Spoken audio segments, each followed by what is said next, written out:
So recently, as you know, there's been some volatility in the market, and the market's been moving on the downside.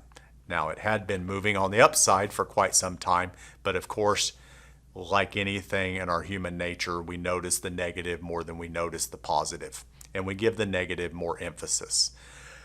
I call it recency bias, what's happening recently. But I wanted to talk about three things to consider before panicking during any market downturn, including this one that we're going through currently.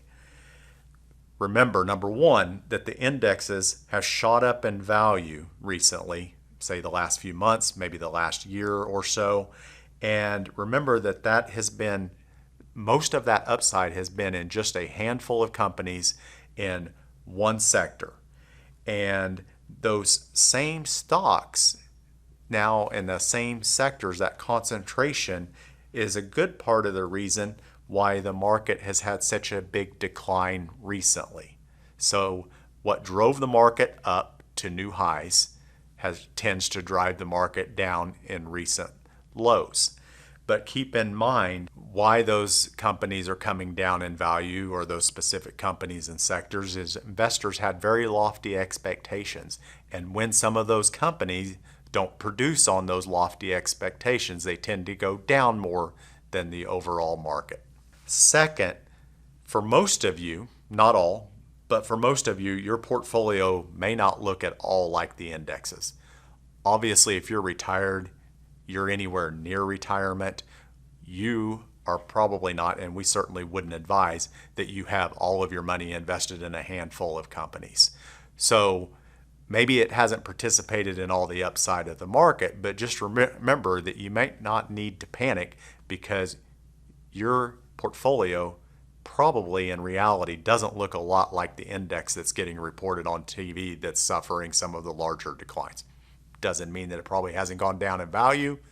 Anytime the market goes down, portfolios are going to participate in the downside to some extent. Number three is important to keep a perspective, a healthy perspective on where we are in the market.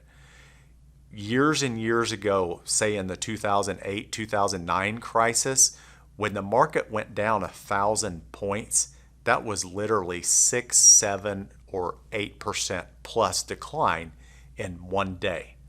Today, at the new level that the markets are at, if the Dow, which is what we're referencing, if the Dow goes down 800 points, 900 points, 1,000 points, that might only be a 2 or 2.5% decline. But guess which number the media reports? They report the 1,000 point drop, or the 1,100 point drop. They don't then follow that up with a 2.5% decline to put it in perspective of past declines. So those are some reasons to just take a breath, zoom out, think through things. If you still have goals in the next 5 years, the next 10 years, the next 20 years, maybe we need to visit and look at cash position, make sure that you got enough to meet any short-term needs. We usually discuss those things, so probably in pretty good shape. But outside of that, if you still have some of those goals in the longer term, it's probably still appropriate. But like I said, if questions, concerns, we'll definitely take a look at it just to make sure.